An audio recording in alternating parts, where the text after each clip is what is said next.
I do not. I'm fine.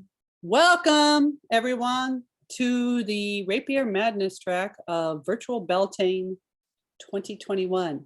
I'd like to introduce our two presenters today, Master Thorn and Master Illadore, and I will let them speak for themselves and tell you a little bit more about themselves before we get started. Go ahead, guys. Thorn, this is you first. This was your idea. I don't know. I think order of precedence. This is the SCA. Fine. I am Master Illadore de Bettigrain. I am one of the premier masters of defense of the West.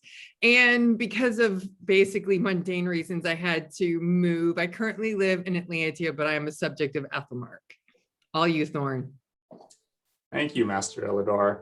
I am the latest Master of Defense of the West Kingdom, Master Dustin Thorn.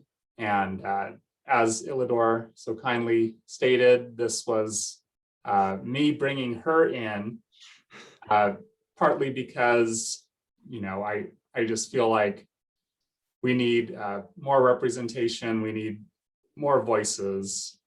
And secondly, and perhaps even just as importantly, because Master Illadore is an incredible fencer and an incredible mind when it comes to rapier. And so I think we're all going to benefit a lot from her commentary on some of these videos. Thorn is being very nice to me because I remember the one and only time we got to fight was at Gulf Wars, and he cleaned my clock.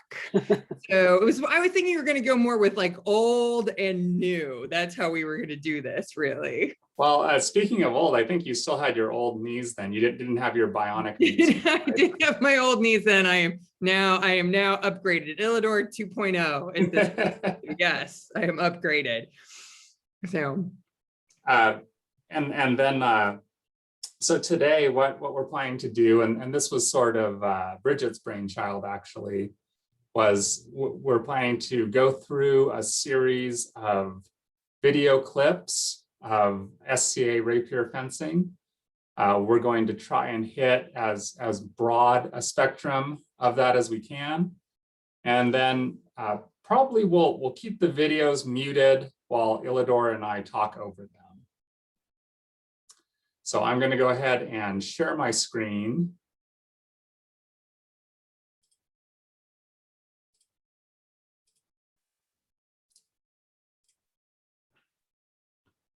Illadore, are you able to see this YouTubes? yes, and I also have them all keyed up on my big computer right over here. So if I can't see them there or something happens, just keep going and I'll be able to follow along. Excellent. Well, this first one, it happens pretty quickly, so we might watch it more than once. This is On Tier, Queen's Rapier Champion Tournament. And from what I gather, this is one of the most prestigious, if not the most prestigious kingdom level rapier tournament in the SCA. Oh, I don't know about that. You know, and I'm mainly basing it off of just the gravitas and the reverence that the people from On Tier who participate in this tournament speak of it with. It is one of their biggest events, one of their biggest things. They do also allow people outside of On Tier to fight in it, but you better be prepared to fly up there, train up there, whatever you need to do if you win, because they will expect you. And it also depends on the queen as well. So, but yeah, get ready. If you plan to win this thing, you got a lot of work to do. All right, let's watch this one. Okay.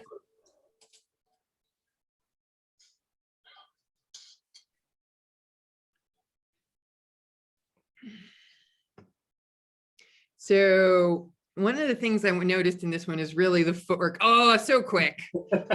One and done, super quick.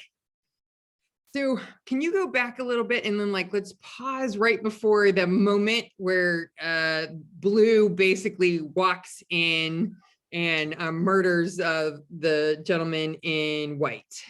So there we are, just going a little bit further.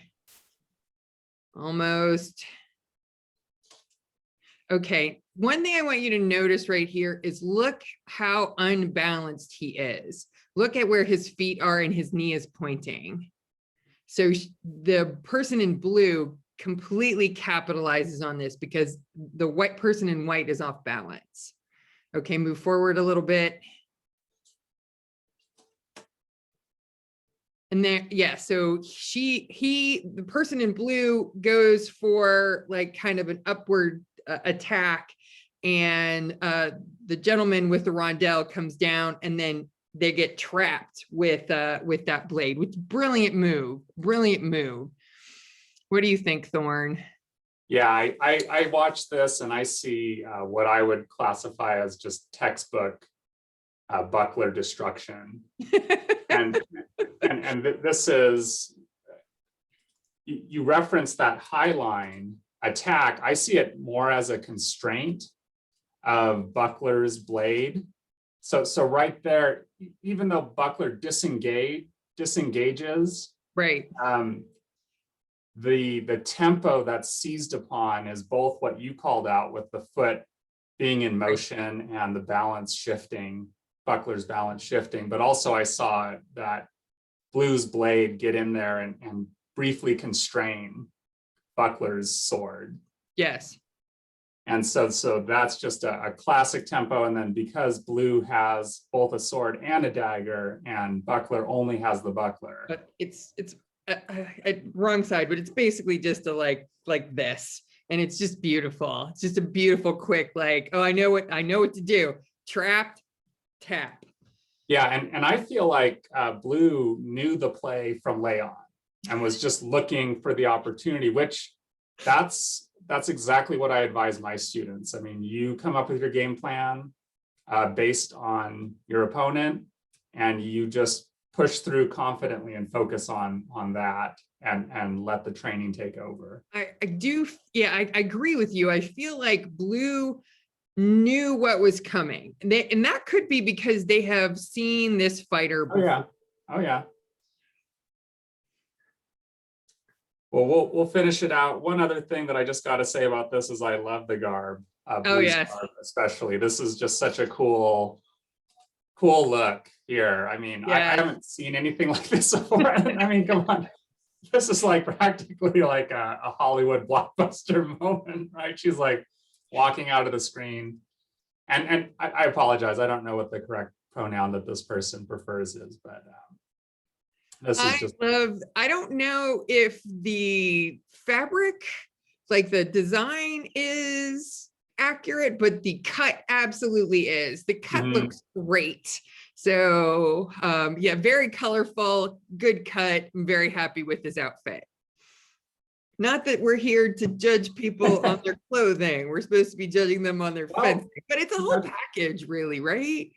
To be fair, I mean, that's part of the rapier deal, right? We're supposed to look a little better than the typical fighter on the field. So I am in agreement with you there. Okay, let's move on to the next. All right. I know every single person in this photo. So on the left, you have Davius. He's in the black with the cloak, Master of Defense. Also, the person that he is facing off is Master Dominic, Orange Pants, as we're calling him. And that also he's also Master of Defense. I am actually, I think, somewhere in this crowd because I was at this event and fighting, and I came in like 5th or something. Wow. Put that in a little bit, right? And I'm not in the finals of this one, but they are both excellent fighters. Let's watch them and see how they do.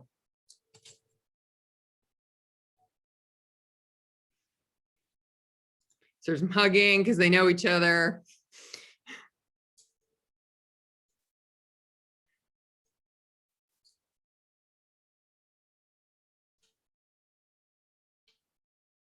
Some baiting going on. Now, right there was a critical moment, and that sets up this next chain. Yes. So we're going to go through that again as we discuss it. But Illadore, is there anything you want to bring up at the moment? But so I would say the biggest thing I wanted to say here is that Davius is a great aggressive fighter, and Dominic is as well. But what Dominic is excellent at is just baiting you in with that it's stick. He calls it stick, right? Mhm. So he is excellent at just baiting you in with that stick and getting his timing just right. And that's what he did to Davius here. So why don't you replay it? Yeah, I will. Right after I just say a quick bit, I feel like this is one of those bouts where the measure is being controlled within a fraction of an inch. You know, you've got tips coming within a fraction of an inch of your opponent before they get parried, and that tends to be something I notice as you go up higher and higher with the talent and the skill of rapier fighters. Is you end up with these matches where things are almost there and then get parried. That is really our game, right? It is a matter of like half inches, if that. You only need really to physically kill a person with about 3 to 5 pounds of actual pressure, right? So we don't need to hit hard. We just need to be able to hit them solidly with only 3 to 5 pounds of pressure, which is not much since most of our blades weigh about 2.5 pounds. So just barely touching someone would actually kill them. And then all of us have gotten very good at walking up and looking in and going, okay, that person has a 45, that person has a 42. I can look and see exactly how long your blade is when I'm sizing you up when you're coming in. And Thorn, I suspect you can do the same. All right, so we're going to restart it. The other thing to notice is Davius in the cloak is a lefty. Yes. And control of that line that the lefty's sword is on is going to end up being one of the key components to Dominic scoring the touch. There's the hug.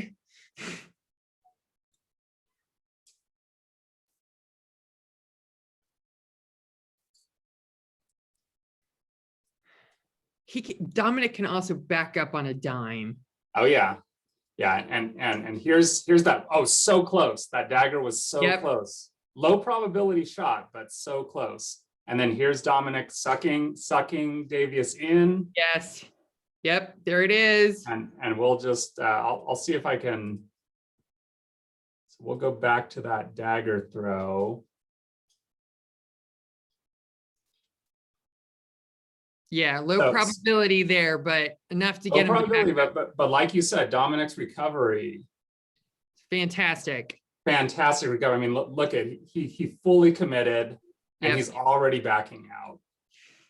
And then so what I see happening in this final part of the match, right before Dominic in the orange pants lands his thrust, is sorry, just checking my notes here. Establishing control of the measure by backing up and having Davius in the cloak continue to follow. And then we're going to pause it in just a moment. So we'll look at this first part. So here Dominic is starting to back up and get cloak to follow him. And then right here, there's a moment where Dominic reverses that backing up and moves into measure. And he does so with his sword closing that lefty sword line. Yes. Now, as an observer, here is where I would say, okay, this match just ended. So, but before the thrust comes in, I see orange pants in measure, constraining left sword line, got the stick covering the open line. You know, this is it. Either black, pulls out and is able to get away, or this match just ended. Quick question. Yes. We had a question. How many bouts at this point had both these fighters been through? Do you know? This had been a fairly, I mean, it's probably, I think the tourney was about an hour and a half to 2 hours. So they'd had some fighting. So this is around 2 o'clock in the afternoon, if I remember correctly. Okay, thank you. All right. Thanks. Yeah, one person that the Dominic reminds me of a little bit is Galen the Patient, a fencer in the West. He's a lefty. You might remember him. I do remember Galen, though. It's been a few years since I've gotten to come out to the West and stab people, which as soon as this stupid pandemic is over, I will be coming to do that. Awesome. Yeah, I think Great Western War is happening. I think it's at the same time as Gulf Wars, which I've already promised people I was going to cook at. So we'll see what happens. Oh. So we'll see. Yeah, there. Hopefully there will be a lot of things happening in October. Yeah, it is all of our hopes. Yeah, Galen is a big fan of the baton, and he's also a big fan. He's a lefty, so he knows really well the importance of having control with his sword, right? Of that side of things, that righty side, lefty side. Tom, there wasn't much of a slope in this. I know that it looks like there is one, but there's not. That could just be because of how the camera is set up, but it wasn't very much of a slope area there. Plus, they can pick where they want to be. Well, we are going to depart from these lovely fencers and move on to, this is Gulf Wars, and it is a champion battle. And this is on my bucket list, to be in a champions battle duel. I understand Illadore actually has some experience. A little bit. more than one. Yeah, so the first Gulf Wars I went to, I was an Athelmark army of 1, and they put me in, and ever since then I've probably been in about 10. Then I started to think about it. So probably about 10. So, but this one of the best. Go ahead. Yeah, I mean, you can see from the crowd assembled, and this crowd isn't just in the camera's view frame. This crowd stretches around the entire field, and the field is huge. At least the year that I saw it. I mean, it was every year it's been like that. Yeah, and with that level of attendance and scrutiny and expectation, because this is for a war point, not every single duel, but right, the side who wins more of these champion battles wins the war point. Correct. Yeah. So would you say it's somewhere along the line of as high pressure as a rapier match can get? I would say it's probably the highest you can get. It's like, so that and probably your Kingdom Championship, your Queen's Rapier Championship, those are about the same level. The biggest difference is that for Kingdom Champs or QR, your Kingdom Championship, it's usually a several hour, or if not an all day affair. This is one and done. So there's a lot of pressure to that. So getting in a good mindset and staying there is super important if you're in one of these. So we're going to go ahead and just watch this one all the way through and talk over it. We may rewind just briefly to a specific moment, but we'll probably just watch this one once as it's a little long. This one's a little long, yeah.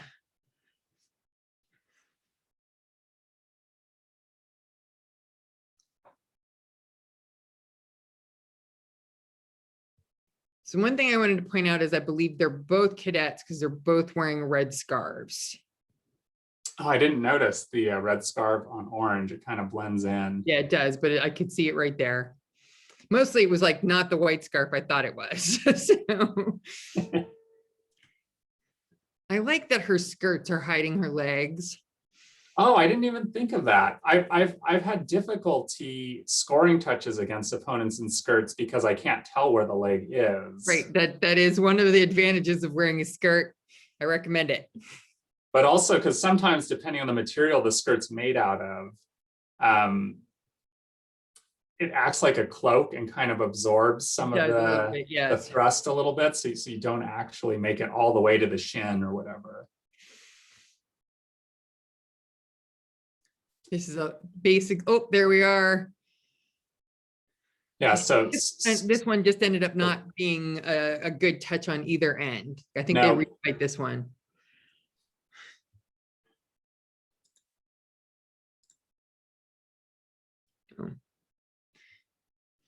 And the perennial problem of not being able to move the camera so you can get a good angle. Now, one of the things I really like about Orange is the composure. You know, Yes. even right after her opponent charged her, she was immediately ready to resume and continue the fight. And you know, sometimes you can get a little rattled by an aggressive opponent, especially after a charge. But Orange seems very confident in her strategy. Very patient. Black and red is definitely trying to be the aggressor to get her to make a change, a bad decision, and she's just not falling for it. Yep. You know, and yep. So here we go again. Another charge, but once again, Orange successfully defends. I think this is what you were talking about, though. So Orange did not successfully defend. That one did connect, but it looks like a double that needs to be refought. Right. Yeah. There it is. There it is. And that's in slow motion, so you could tell that all happened pretty quickly. Right. Now, one thing that I have to give red and black props for is it looks like they're willing to adapt and evolve their fight a little bit. Yes. I don't know that it's going to work out for them, but that's still important. We do know, we've watched this. Yeah. So she has legged black and red. And now she's asking Aunt Stewart, I'm pretty sure she's Aunt Stewart. They always ask, like, do you want to continue? That is part of their culture. Okay. So they're like, and at this point, that patience, that perseverance that Orange has remained confident in throughout this match is, you know, completely going to pay off. Right. Because her opponent now no longer has any significant mobility. Right. And so we're really going to see Orange's strategy shine here. Plus, I mean, Orange is long. And Orange is long. Yes. And is using a long blade, you know, probably a 43 or longer blade, if I had to guess. So, you know, Master Tora has commented to me before that, you know, once his opponent is legged, it is a foregone conclusion that, you know, the unlegged opponent, even if they're just down to only their left hand or something, should still win. So should being the right word. So if you have mobility issues, like I did prior to being upgraded, I did get sat on my butt a good bit. So one of the things I learned is how to feint and get people to come into my range because they were dumb. So like, here we are. So I don't think that would have worked against Orange so much. So my plan of like, I would always like hang back or pretend to be tired, or at least I still do to this day. If I'm legged, I'll pretend to be tired and move my blade down as an invitation to have someone come and get me. He did not seem to do any of those kinds of techniques there to get her to come in. She just sort of like, yeah, there she is. You know, he's just like defending. Mm-hmm. He is pulling back a little bit. He's leaned back a little bit. Yeah, he's not leaned back a little bit. He's using some good strategies in terms of going for the legs. You know, and looking to counter punch, which is pretty much one of your only real offensive strategies at this point. But you're right, Illadore. He could be refusing his sword a lot more. Yeah. And really pulling Orange in. And you know, in my experience, I know it's not good martial fencing, but in an SCA match, I would be looking for a double at this point, just personally. I honestly, I'll tell you, my technique is usually to try and get them to come in and then get their foot on their way out, and then we're both on the ground. Yeah. And that's a good time for me usually, because usually I have longer arms and a longer sword than my opponent usually. Definitely longer arms. Well, I'm seeing some things popping up in the chat. Let's take a quick look here. Right. Does anyone recognize Orange? No, I tried to figure out who it was and I could not. But Miguel, do you have any idea, or anyone else? All right, well, you know what? We'll try and hunt that down for you guys later. All right, we are going to move on.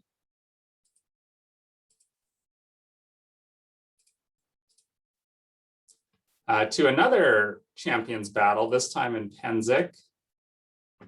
So I want to point out a couple of things. So the first is that the woman on the left is Her Grace, Duchess. Oh, I have the notes here. Hold on a second. I thought I could do that. Kayla the Cheerful. She's once queen by right of arms in Eldermere. And then on the right is then Cadet Robert Talbot of North Shield. And he is and he has the definite North Shield style. I know both of these fighters. So what about his guard is indicative of that North Shield style? Man, this is one of those terrible things where I say, I know it when I see it, right? But there is, so it is the kind of like low hanging offensive arm that he has low, like when you, the first, yeah, right there. So what you see is like he has the low line with his hand, is his sword hand down low, and dagger is up. And so that's sort of like, and then, so just looking at that is like one of the typical things I've seen some of the masters of defense and other white scarves of North Shield that I fought previously.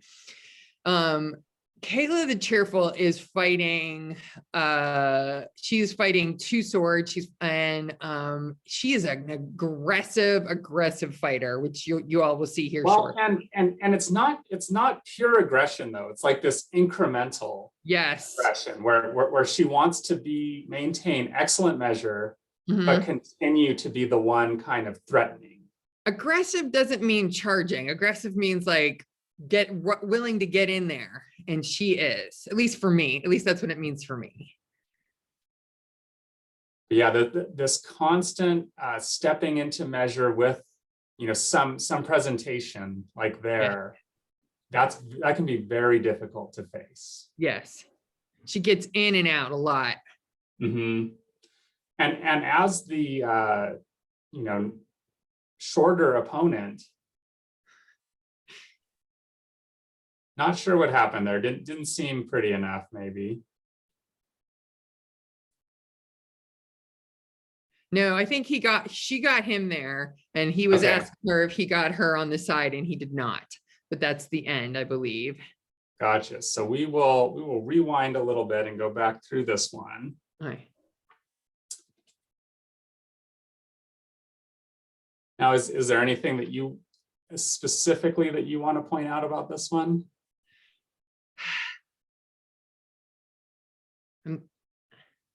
She just times him really well. Yeah, she times him really well, and there's actually some blade play going on. Yeah. I feel, and you know, maybe sometimes I read a little too much into these things, but when you're watching videos, you have the opportunity to really go frame by frame and kind of catch things that maybe weren't even conscious to the people in the fight. But you know, because of our training, we naturally put our swords in defensive positions, you know, and bait our opponents into disengaging, sometimes without fully realizing what we're doing.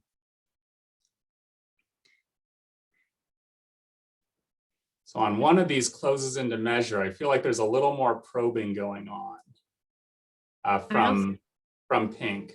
she doesn't also, yeah, she also does not have the typical footwork either. No, not at all. Not even. And, and you're saying she's a heavy fighter, Illadore? Yeah, she won the Eldemirian crown on her own right. So Yes. So of course that would be throwing something completely different at a Right. rapier fighter from what they're used to. she's also a master of defense as well. Oh, thank you. No problem.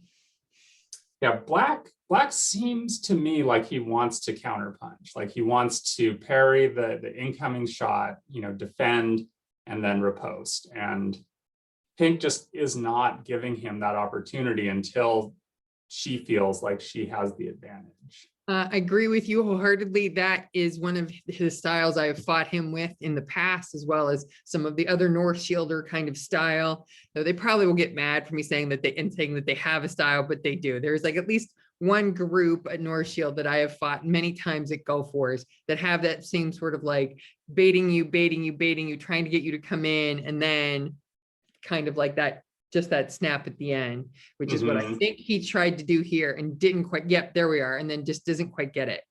Yeah, so as a counterpuncher, you need to be very judicious about when you stand your ground, parry, riposte, and when you leave and say that you don't have the advantage, you can't counterpunch. Right up And there. I think this is it. I think this is it. I think this is where Black gives Pink the green light by standing his ground and staying in measure and kind of committing to what should be a counterpunch, but I don't know if he gets it off or not. Yep, so there he goes. There he goes counterpunching, but Pink was ready for him, and counterpunching against two swords. Tough.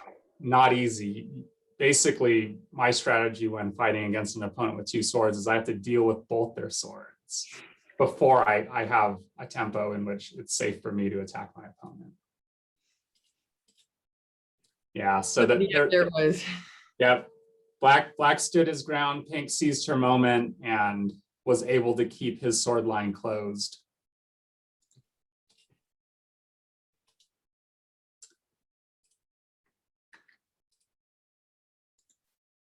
All right, we're going to move on to some cut and thrust now. I have to say it was not easy finding cut and thrust, SCA cut and thrust rapier videos. Right. So if you are a cut and thrust aficionado or you go to cut and thrust tournaments, I encourage you to get a friend to videotape some and post them. So we're in on tier again. And the one time that I fought cut and thrust in on tier was on tier West War. And I so thoroughly enjoyed their cut and thrust fighters. I have to let you know, I am not authorized in cut and thrust. Oh, no. But I have practiced. So I feel like I'm a fencer, so I feel I can make commentary anytime I want. This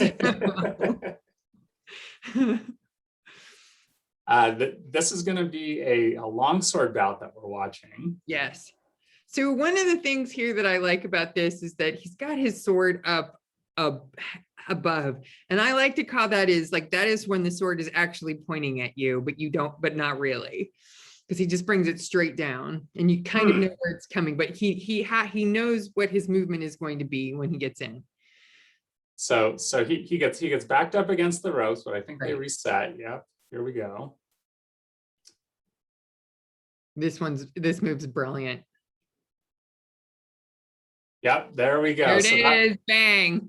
That is some classic long sword, bind and wind, as I think they say. A couple of things I also want to say, since we were talking about garb earlier, great garb on both of them, right? Yes. Like first, they're both in black and both in red, so great. The one with the hat, the green hat, mad props for the green hat, right? Something other than just your typical fencing helmet.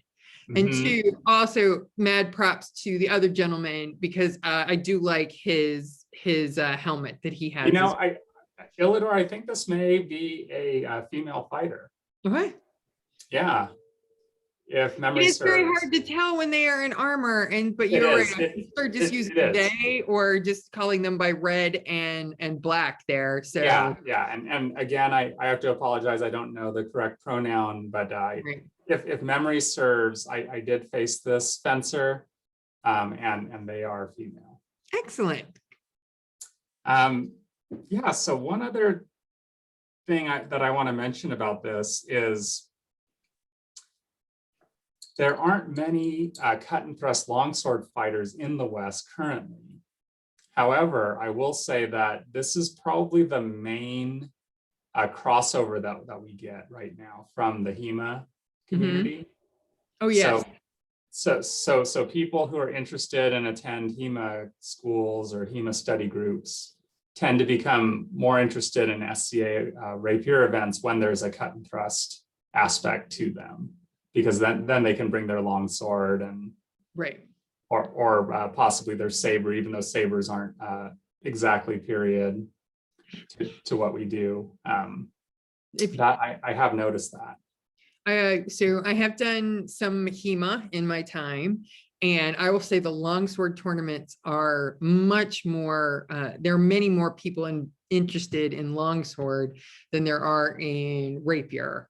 So, or yeah, so like it is, so you're getting a lot more longsword folks. It would probably get more longsword crossover with HEMA if we get more C&T going on in the SCA and in the West. Yeah. And personally, for SCA C&T, I actually prefer longsword. I find that the bouts tend to be a little more defensive, a little more drawn out, which is the kind of sword duel I prefer.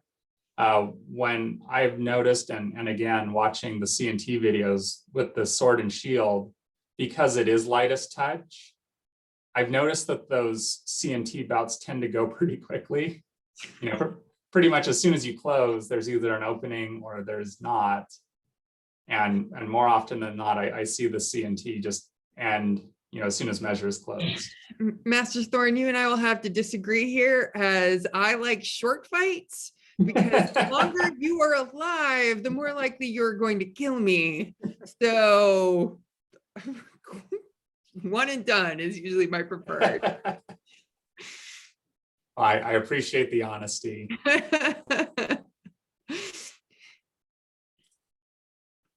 Okay, so now you had a lot more insight into these fencers than I did.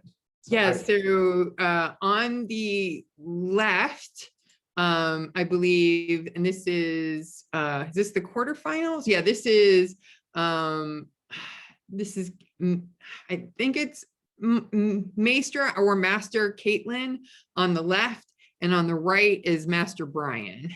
So I'm not sure if, like, this is 2016. I do not remember if they were both Masters of Defense at that time, but they're definitely both white scarves and they're both masters as of right now. So Caitlin is originally from Anstura, and Brian, I believe, has been from Inlandia his whole SCA career. I fight both of them on occasion when we have practices here, which maybe sometime soon. They're both excellent fighters. So yeah, go ahead. I was recently told, and we'll see a little bit more here from Caitlin. Actually, I think we'll see it better if I go back to the beginning. Okay.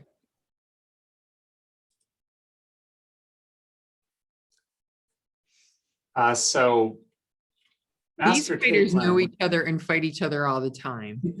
In trunk hose, I was recently told, and I love this, that bouncing and that ritual before lay on, being able to hold that space and perform that ritual, to me is so powerful. And we'll watch that again, and then we'll watch it in slow motion. But so I've heard that the hardest opponents to face can be the drunk, the master, and then the hardest one can be the drunken master. So the drunken master is one who you can't, they know a lot about fencing and they've mastered it, but they're very hard to predict. They could come straight at you. They could, just do a variety of things that make it very difficult for you to defend against them. And I kind of see that a little bit with the trunk hose. But yes, side of Caitlin, things. she has a very large toolbox, a lot of tools in that toolbox.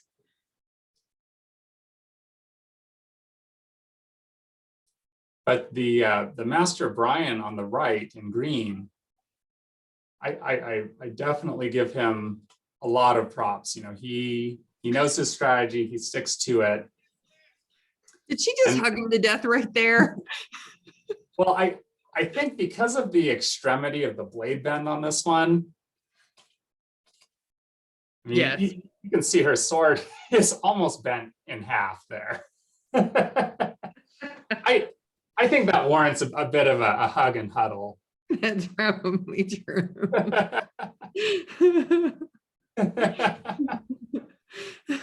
I'm going to add they're both friends, so this is like normal for their behavior.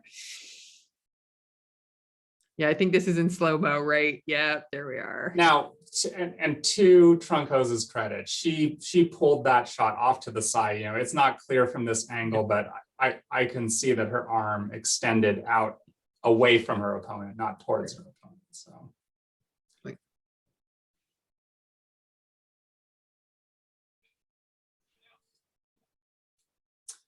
Yes, someone that Trunk Hose kind of reminds me of from the West is Arthur Henry. And he is really expert at closing measure and confidently lunging at you. And I have such a difficult time even doubling against him when he does that. So, normally an opponent who kind of throws themselves at you and is focused on touching you, is an easy opponent to double against. But I've actually found some folks who are very good at just being very direct, not taking any extra time and just lunging in with excellent defense. I think he legged her here. Yeah, he legs her here, and this one gets pretty drawn out. But we'll go ahead and skip to the conclusion here. Okay. So one thing Caitlin did do, you can see she's pulling all the way back there, right? Yeah, then he gets her. Yeah, but he knew the score as soon as he gained her blade, and I don't know if it was purposeful or accidental. All right, I think this is best out of 3. Yes. They're 1-1 at this point. Yeah. Yeah, she's trying, but no, he got her already.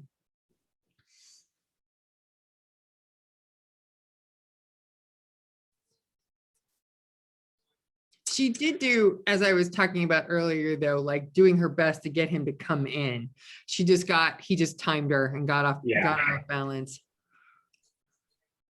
There she is bouncing again. Yep.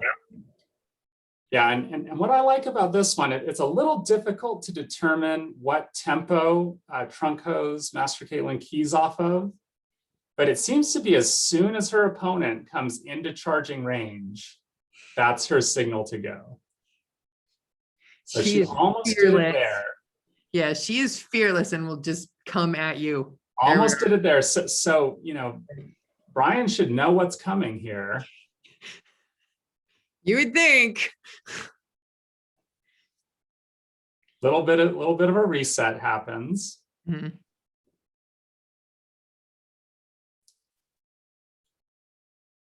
He's starting to get a bit more aggressive. Oh, okay. So he snipes the hand. Right. And now Trunk Hose kind of doesn't have as many options. Right. This is when an opponent can be at their most dangerous, I've found. That's true. At that point, if you take my hand at that point, I'm like, well, I'm just going to kill you at that point. Yep, there we are. All right. It's hard to see the outcome of that last one. Oh, did you want to keep watching this one? No, that's fine. I'm just saying, just because of it was just kind of quick. So it's kind of hard to see the exact outcome, but yeah. Both of them are excellent fighters. Both of them are just a joy to watch, especially fighting each other.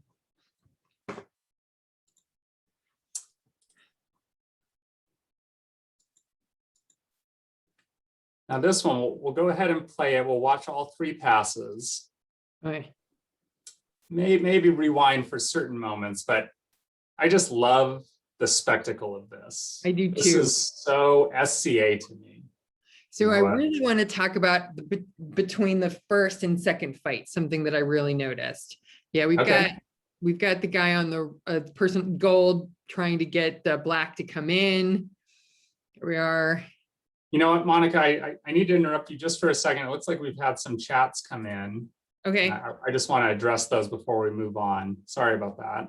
no problem.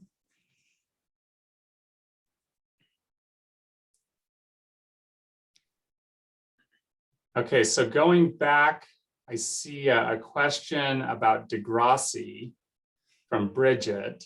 Bridget, do you want to, is that still something that's on your mind? That was when you had the earlier fighter that was you saying the North Shield style. Yes. They hold him down. You know, that's Degrassi Bassa. Maybe they are into Degrassi in North Shield. I don't know. Maybe. I've not had a long discussion. Yeah. Mostly I just spot them across the field. I'm like, North Shield, North Shield, North Shield. Okay. I was just curious whether, you know, whether or not you knew that that was something that they were into. Ma'am, I do not know off the top of my head. Because I mean, that's a real, the first thing I thought was Degrassi, Bassa, because that's what I'm working on right now. Okay, thanks. And then from Tom B, and thank you, Bridget. From Tom B, is the fighter on left holding her rapier point too high? Is that from the video we just completed, Tom, or was that the fighter in pink? Fighter in pink. Yeah, so back to that fighter in pink. When you're fighting with 2 swords, it can be, you have a few more options, in my opinion, on where to point those swords. You don't necessarily need to keep both of them pointed online, so to speak. Has that been your experience, Illadore? Yes. And sometimes it's bait. If I'm keeping it online, it's bait so that you're paying attention to it so I can bring the other one around or do something fun with it. Like, I don't know, go for a foot. And one other thing, and we'll go back here, sorry. We'll go back here for just a moment to that one. We are, by the way, it is about 10 minutes till. So we're gonna have to like figure out what our last video we want to look at is. Yeah, I think you're right, Illadore. One other thing though to point out about where the swords are pointed is these guards are humongous. Yes. These are like these giant oversized saber guards. And so Pink doesn't have to worry as much about using her point and her blade to defend her hands. Yeah, she has min-maxed her she has maxed her benefits and minimized her as much as all of the bad points are on that. So yes. Okay, yeah. Bridget, the drunk was more like Drunken Master, like from a Kung Fu movie, if you will. It's a style of fighting where you aren't necessarily imbibing alcohol. You are just being unpredictable the way somebody who imbibed alcohol would be. So I hope that clears it up a little bit. We are not suggesting anybody be drunk. No one should know. Nope, that's bad. No drinking before fighting. Yeah, and Benjamin clarified it as a way of saying they move in a different way, are unpredictable. Right. Okay, so that got cleared up. All right, Illadore, so is there a specific one that you want to finish with here, since we probably are down to our last one now? Whichever. No, I don't have. All of the ones you've picked have been great. So how about we finish with little John and Boomy? Sure, that's fine. Okay. So here, this is another bucket list item of mine, Adult Swim. I understand, Illadore, you're involved with this event? Yes. So I have been in the past, I've been the rapier class coordinator. And hopefully we will be able to have it again this February, I guess. So it is a big giant warehouse where, I don't know, 500 of us, both heavy and rapier, show up and hit each other for 2 days. It is definitely rapier shows up more in force than heavy does on the second day. So it is really 2 days of a lot of fencing. Now, how many rapier fighters would you say show up? About 100. That is so cool. Sorry, I might have missed that earlier. That's all right. So we've got John Drake on the left and Boomy Fong on the right. And Boomy got made master of the fence this year. And Oh, John, he did. Yeah, I think John Drake was, I think Miguel, his brother, was one of the first premiers, but he was shortly thereafter. So he has been a master of the fence for a while. Yeah, I would say these are 2 top tier Yes. young rapier fencers in as far as the known world is concerned. I mean, expect to see either of these in the semis Right. of a major inter kingdom tournament. And I want to point out that this is a practice, ergo why everyone is wearing their practice gear. You know, this is not like an event. So, and we are basically in a big giant shoe warehouse. So shoe factory. Boomy is so long and so quick. John is not as long, but is very patient. And oh, there it is. That was a nice combo that he just did right there. John does a really great job of, he's patient and precise. Boomy is quick. Not that Boomy's not precise as well, but I would say John Drake is more precise than Boomy is. Yeah, one thing to notice is where each fencer is holding their sword. So if you look at the finger rings here, you can see Boomy has a finger or 2 through his finger rings. Right. John, on the other hand, has no fingers through his finger rings. He's Nope. holding it back at the handle.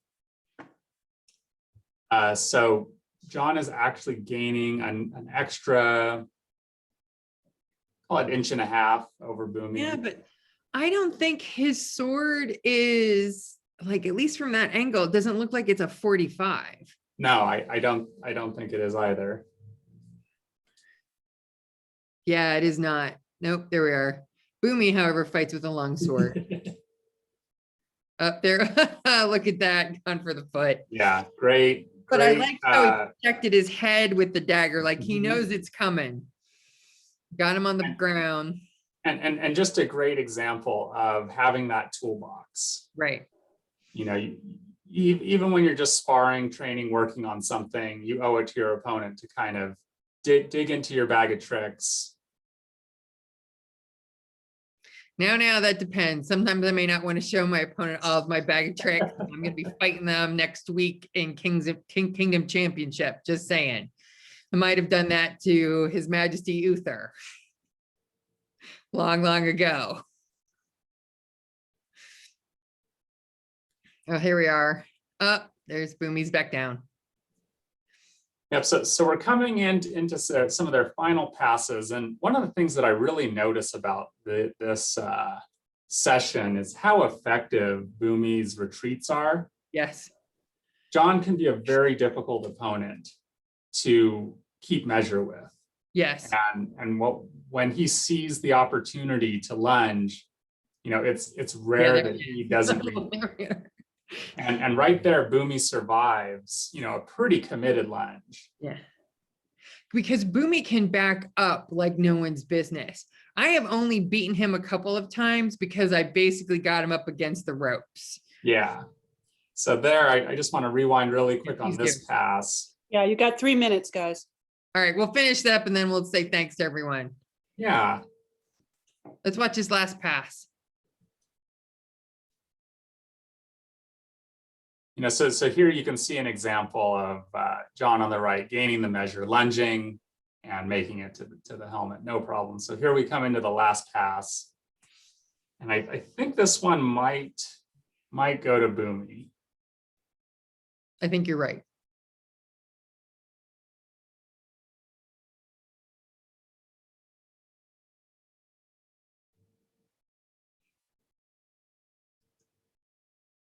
I Keep feel like measuring. the measure's a little Yep, there we tighter are. here. Yep. And Boomy on the left is looking to capitalize now. He doesn't just want to run away. He wants to stay in. Up. Oh, John got him again. Yeah. John is one of our hardest fights in the SCA for sure. All right, so Bridget seems clear on the drunken master thing now. Yes, I am now. Thank you. Displaying my movie ignorance there. Oh, we hope that you all enjoyed that presentation. Thank you, And- guys. I had a great time. Yes, that was great. Thank you so much. Thanks for being here. And next up, we're going to be having Tom, and eventually we'll have, he's teaching a class right now, actually. Oh my God, I just had a memory blank. But yeah, seated and adaptive fencing is up next. And I hope some of you will stick around and see us then. All right, guys, thank you again. All right. Bye, everybody. Hi, Tom. Thank you, everybody. It was great.